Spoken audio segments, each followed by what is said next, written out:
दिन रात सांगजिन अपनी पावर का इस्तेमाल करके जियोजन के प्रिमोडियल स्पिरिट को नरिश करता था। जियोजन का प्रिमोडियल स्पिरिट अब टेम्पररी स्टेबलाइज होने लगा था और फैंशा को उसके लिए फिर से उसकी बॉडी बनानी थी। दूसरी ओर ज़ोयू अपनी बटरफ्लाई मैसेंजर की मदद से सांगजिन को देख रहा था कि वो जियोजन की हेल्प कर रहा है। वो कहता है मैं तो उसे तड़पाना चाहता था, मेरा प्लान आखिर फेल कैसे हो गया, और मेरा लिटिल चिकन भी उसके प्रिमोडियल स्पिरिट को रिकवर होने में हेल्प कर रहा है, क्या वो मुझे भूल गया है। उसने अब भी सांगजिन का वो पंख अपने हाथ में पकड़ा हुआ था और वो कहता है लेकिन इस बार मेरी बारी है, मैं केओस की बॉडी भी ले जाऊंगा और उन सारे इडियट्स को मजा भी चखाऊंगा। फिर अगला सीन आता है, जियोजन और येली एक स्पिरिचुअल स्प्रिंग में नहा रहे थे। जियोजन के प्रिमोडियल स्पिरिट ने फिर से उस पपेट की बॉडी पजेस कर ली है, लेकिन अब भी उस बॉडी को मूवमेंट करवाने में बहुत दिक्कत होती है। येली फिर इस स्पिरिचुअल कुंड की तारीफ करता है और कहता है आपको गोस्ट अंकल को भी यहाँ पे लाना चाहिए। जियोजन मन में बोलता है आखिर वो कहना क्या चाहता है कि मुझे और फैंशा को यहाँ आकर साथ में नहाना चाहिए। तभी सांगियन वहाँ पे आ गया। येली उसे देख के खुश हो गया कि तुम दानव लोक से वापस आ गए।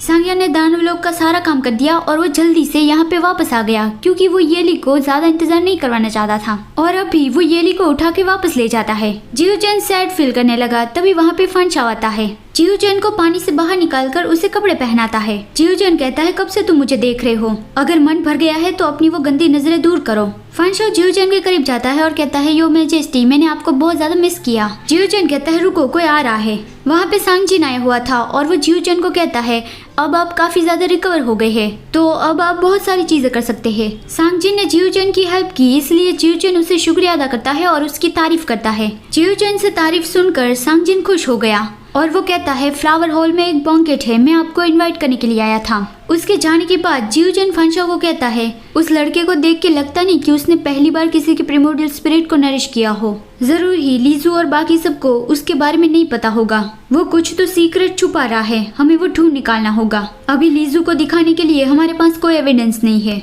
और मैं उम्मीद करता हूँ कि मेरा जो ये शक है वो गलत हो। फिर सब लोग बैंकेट एंजॉय कर रहे थे और हेवन और उसके भाई के बारे में बात कर रहे थे। ग्लूटन तो सरप्राइज था कि क्या उसने ब्रदर केओस की बॉडी हेवन के लिए चुराने की कोशिश की। सांगियन कहता है इंटरेस्टिंग बात है, लेकिन अब मैं वापस आ गया हूँ, मैं भी देखता हूँ कि अब वो मेरी बॉडी चुराने की हिम्मत कैसे करते हैं। मैं उससे बहुत डीपली हेट करता हूँ, अगर वो नहीं आएगा तो मैं ही उसके दरवाजे पे पहुँच जाऊंगा। ये सारी बातें सुनकर सांगजिन को थोड़ा फेमिलियर लगने लगा कि ज़ोयू का जो फ्रेंड था वो भी प्रिमोडियल स्पिरिट स्वरूप में ही था।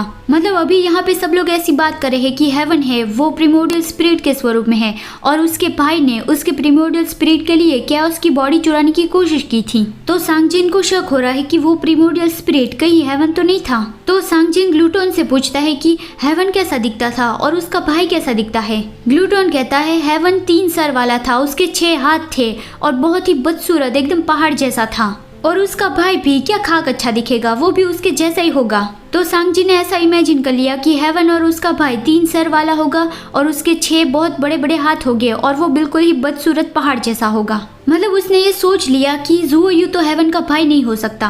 ग्लूटन उसका कान खींच के कहता है तुम कभी भी उससे मत मिलना और कभी भी तुम्हारी उसके साथ मुलाकात हो जाए तो जल्दी से जितना पॉसिबल हो उतना दूर अपनी पूरी ताकत लगा के उड़कर भाग जाना। सांगजिन कहता है हाँ मैं समझ गया, अब आप मेरे कानों को इतना ज्यादा खींचिए मत। स्प्रिंग गॉड टेम्पल की मदद से हेवन सीक्रेटली सेक्रीफाइस ले रहा था। येली ने उन सारे मंदिरों में से सेक्रीफिशियल अल्टार को क्लियर करवा दिया है। जियोजन कहता है दुश्मन भी फाइट के लिए कड़ी तैयारी कर रहा है, तुम्हें पहले अपनी बॉडी को हील करना होगा, अपने आई साइट को रिस्टोर करना होगा और फिर तुम हेवन से फाइट कर सकते हो। चाहे कुछ भी हो, तुम ड्यूअल कल्टीवेशन करना चाहो या ना करना चाहो, लेकिन तुम्हें इसमें देरी नहीं करनी चाहिए। कल्टीवेशन की दुनिया में ड्यूअल कल्टीवेशन यानी सेक्स। ये सुनकर येली और सांगियन दोनों ही सरप्राइज रह गए।